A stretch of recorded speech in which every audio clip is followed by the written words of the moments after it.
So when it comes to the NFC West, I don't know if any of these teams really had a blockbuster or spectacular 2019 draft. But I know there were a couple of teams in particular that I didn't really like what they did, starting off with the Arizona Cardinals.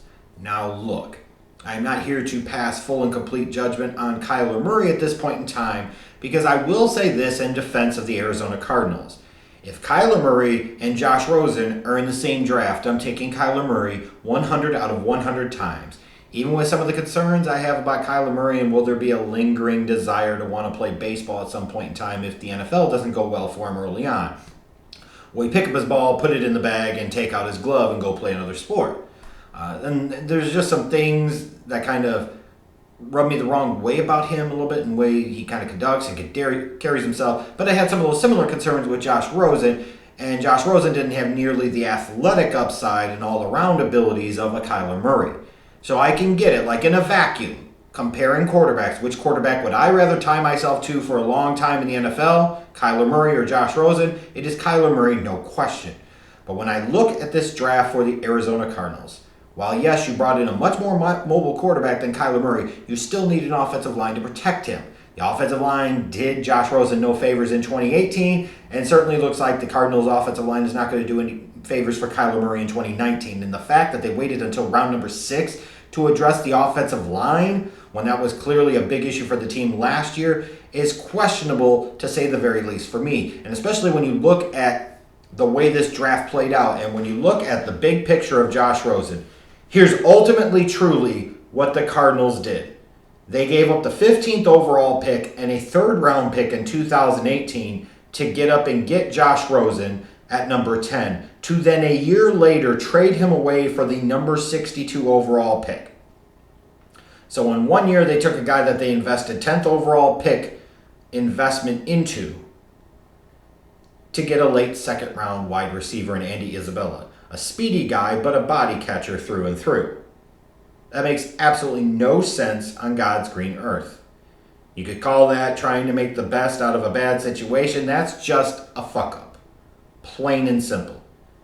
And when you peel it back, ultimately, the Cardinals gave up a 15th overall pick and a third-round pick in 2018 to get a late second-round pick wide receiver in 2019. Nobody thinks that's a good idea, do they? Nobody thinks that's anything that Steve Keim, the general manager of the Cardinals, deserves any type of praise or credit for, do they? Like, that was just bad. Now, Byron Murphy, at the beginning of round 2, you could argue best player available type of situation while not on the offensive side of the ball. You know, the Cardinals just kind of stink in general, so you just need good players. Byron Murphy is a good player. You know, they invested multiple picks in wide receiver. Andy Isabella, like I said, has speed, but he's a body catcher. Hakeem Butler has size and speed and some big playability, but his hands are shoddy and inconsistent, to say the very least. Keyshawn Johnson, the late-round wide receiver that they took, has some potential where he could stick on the roster, but I don't know if any of these dudes are ultimately going to be difference makers. I like Zach Allen, the third-round pick, the defensive lineman out of Boston College. I anticipate he'll be able to contribute nicely. I think the one real steal that they got in this draft, even more so maybe than Hakeem Butler, was Deontay Thompson, the Alabama safety, in round number 5. Like, that was pretty good value at that point in time. So, in a bubble again, there were some good picks that the Cardinals had. But 1 year after taking a quarterback in the first round and having to trade up to get him, you now are starting over again with a different quarterback. And it's just what you got back for Josh Rosen after what you originally gave up for him in order to get Andy Isabella. You have to look at it that way, and you better hope Andy Isabella makes a few Pro Bowls. Otherwise, this is going to look like a really, really bad deal, even if Rosen ultimately doesn't pan out in Miami. It won't change the fact that the Arizona Cardinals missed on him first. The Seattle Seahawks is another team I really didn't like their draft. I thought L.J. Collier was a reach in round 1. I thought Marquise Blair was a reach where he was in round 2. DK Metcalf, yes, could arguably be viewed as a steal late in round 2, but he is one of those guys as he's either going to be really, really top-notch or he's going to be a really, really bad bust disappointment. There's not going to be a whole lot of wiggle room there. You're going to have to hope that he's more Josh Gordon than he is Stephen Hill. But when I look at the Seahawks, another one of these situations where they did a lot of maneuvering in the draft to pick up additional picks that they didn't really have, but what type of talent did they get? What type of real value did they get here? Like Ben Burke-Kirven, the linebacker from Washington in round 5, I think has the potential to be a starter someday in the league. But Yeah, I just look at this draft and it's uninspired. I see reaches at several points in times. It feels like one of these Seahawks drafts that we've seen in recent years. And, we can give credit for moving around to get a bunch of draft pick capital, but what's just as important is what the hell do you do with those picks? I'm just saying. The San Francisco 49ers. They were kind of in this position where I think they had to take Nick Bosa number 2. Once Kyler Murray went number 1, they had to take Nick Bosa number 2. Be interesting to see how Maga Bosa works in San Francisco, I'm just saying. But here's the thing about Bosa. You could definitely make the argument that it's hard to pass on him, and it very well may have.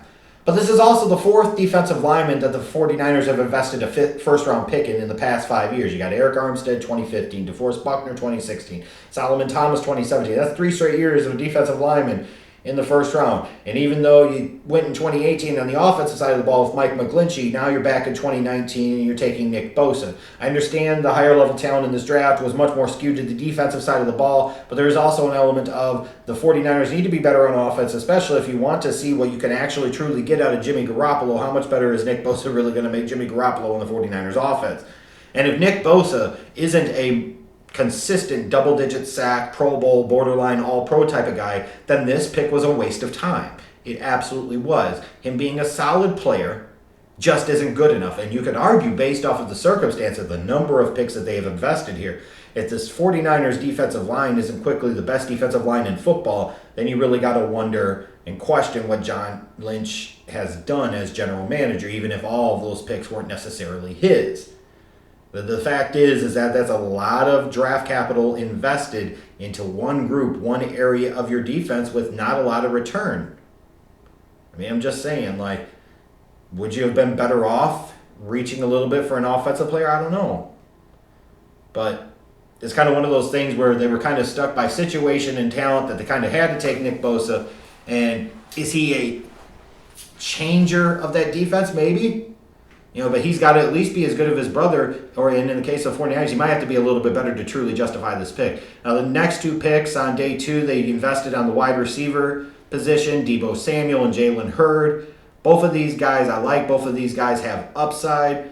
But when you look at it and you say the 49ers, even with all the bat stuff that Antonio Brown does and how crazy he is, you could have given up a 3rd and a 5th round pick to get Antonio Brown. In theory, that's what the Raiders gave up to get him. Would you rather have Jalen Hurd and, let's say, Dre Greenlaw, or would you rather have Antonio Brown and take your chances? Investing draft picks in a position is nice, and they needed to. I'm not saying that. And I'm not saying these guys won't pan out. Along with Dante Pettis, you could potentially have a couple of nice pieces there on your offense, especially when you go along with their stud tight end. You get to the point, though, where you're like, where are the true impact players? Where are the difference makers outside? And I don't know if any of these guys are going to be that. So when I look at the 49ers, it's kind of one of those things. They had to take Bosa perhaps at number 2, and then they tried to invest the next couple picks on the offensive side of the ball. But I don't know how much better they really got out of this draft. I think in theory the winners in the NFC West were the Rams. Even though I don't think their draft was a real home run, I will say I really like Taylor Rapp, the safety from Washington. Yeah, he ran slow in his draft season workouts, but he's a really good player, and he should be an 8 to 10 year starter in the league. Darrell Henderson, the running back, I think will be a nice compliment for Todd Gurley, bring some different elements to that offense. David Long is a corner that I think has the potential to be a starter in the future. Based off of the draft position they had and the fact that in the middle of the draft they spent multiple picks on the offensive line, if even 1 or 2 of those guys pans out to be even average level starters, it makes it a really good draft for this Rams team. And for a team coming off of a Super Bowl appearance, they didn't need a ton per se, but you still want to find guys that you can get some value out of. You want to find some guys that can outperform their draft position. And I think for the Rams, they might have done that in the cases of Rapp and Henderson and maybe David Long. And if that's what you got out of it, then you have to consider this still a pretty good draft for the Rams considering the position they were in based off of what they did in 2018.